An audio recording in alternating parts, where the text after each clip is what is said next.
Sam believes that what should happen is that the poetic and fictional domain should be supplanted by the rational domain. Well, let me just close the loop there. Not okay. Quite. I think we need poetry and fiction, and then there's more to engaging with reality than being a scientist in a white lab coat. But we need to be able to clearly distinguish fact from fantasy, or fact from merely fertile flights of the imagination. And we want to be rigorous there and rational there. And it's not that there's no place for mere creativity that's not on the rails of rationality. Well, look, fair enough then. But I mean, then partly what we are disputing is the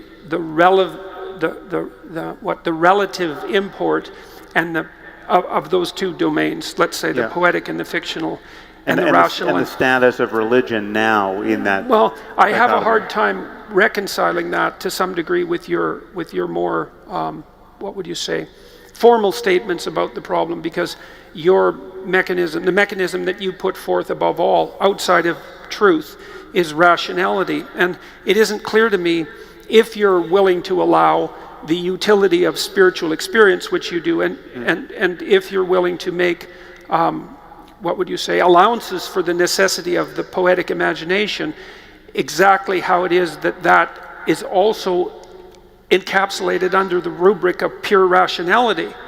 See, and here's something, you can tell me what you think about this, and I've been thinking a lot about what Sam and I have been talking about, by the way. So I'm making the case in my writing that democratic institutions not only grew out of the Judeo-Christian substrate, but that they're properly ensconced within that substrate. But I'm also perfectly aware that not every religious or poetic system gives rise to democratic institutions, first, and also that there are Christian substructures, maybe the most obviously in the case of the Russian Orthodox Church, right, where the same metaphysical principles apply, but out of which a democracy did not emerge.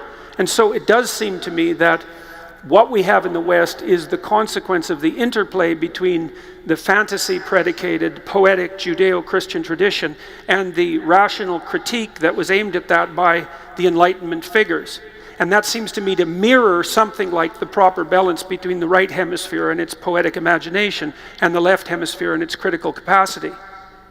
And then I would say that part of the way, so one of the questions you brought up was, how do we decide which, let's say, religious intuitions are valid? And I think we do that in part through negotiated agreement, because people have, look, even among the Catholics, say in the medieval time, there was an absolute horror of heresy. So if you were some mendicant monk and you had a profound religious vision, the probability that you were going to be tried as a heretic and burnt at the stake was extremely high, because even the gatekeepers of the religious tradition realized that religious revelation untrammeled by something like community dialogue, something like that, was something of extraordinary danger. And so I would agree with you that the poetic imagination and the ground of religious revelation is something that can lead people dangerously astray. But I would say at the same time that it constitutes the grounds of our initial exploration, and that it's actually ineradicably necessary. Okay, well, I'll briefly address that, and then I want to ask a question that brings Douglas directly in here. I think this is an instance of what's called the genetic fallacy, the idea that because something emerged the way it did historically, as a matter of historical contingency, it is good. The origin is in fact good and worth maintaining, or that it was in fact necessary, that we couldn't get these good things like democracy any other way, or we're unlikely to. And I would say that there's no Abrahamic religion that is the best conceivable womb of democracy or anything else we like, science. That's a great place to get Douglas involved. Yeah. So, but I would just add one other category of thinking here. We have what we think is factual and methods by which we derive facts. And I would put rationality there and an empirical engagement with reality. Then we have other good things in life, like fiction and flights of fancy that are pleasing for one reason or another, and could be generative toward the first category. But then we also have, I would acknowledge, and we've spoken about this before, useful fictions and cases, I would hope rare cases where fiction is more adaptive or more useful than the truth, right? That sometimes the truth can be not worth knowing, and I would argue that there are those cases, okay, but they're few and far between. We should focus on that to some degree. Yeah, so I wanted to just point to Douglas here and focus on that, because I think your fear, Douglas, is that my style, or Richard Dawkins' style, or Christopher Hitchens' style of anti-theism, just let's just throw the vicars from the rooftops now, because it is time to end this thing. Not literally. Get off Twitter now, but that's a hashtag if ever I heard one. Yes. Your concern has been that, and I think Jordan shares this, that so much of what is good in our Western developed societies is at the very least maintained by maintaining so-called Judeo-Christian values, or the remnants of our past religiosity, and that there is a baby in the bathwater that can be difficult to discern, and we can't empty the tub all at once, and this is very much because there's a zero-sum contest with the religious enthusiasm we see coming from the Muslim world.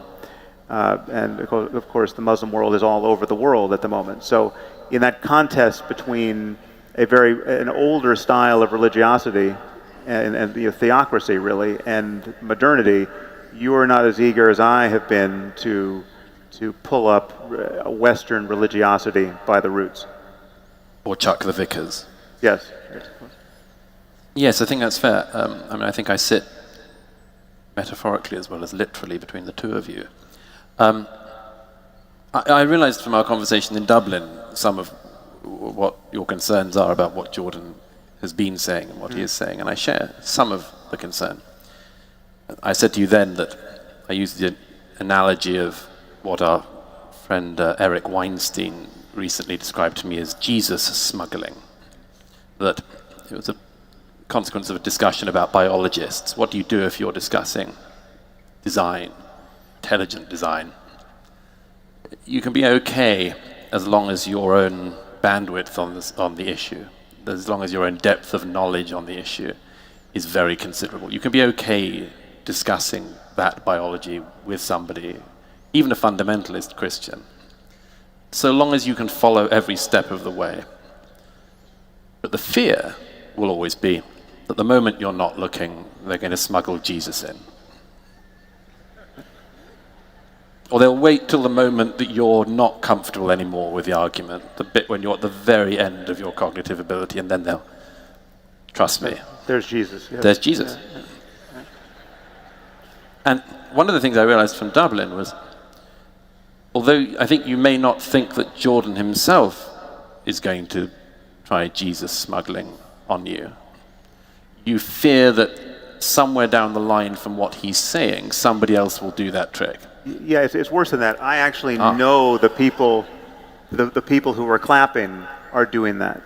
I hear from those people on a daily basis, right? So that the segment of Jordan's audience that is very happy to be told they can stay on the riverbank of their traditional Christianity for the most part, and they don't have to get into the stream of totally modern, rigorous, rational thinking about everything from first principles.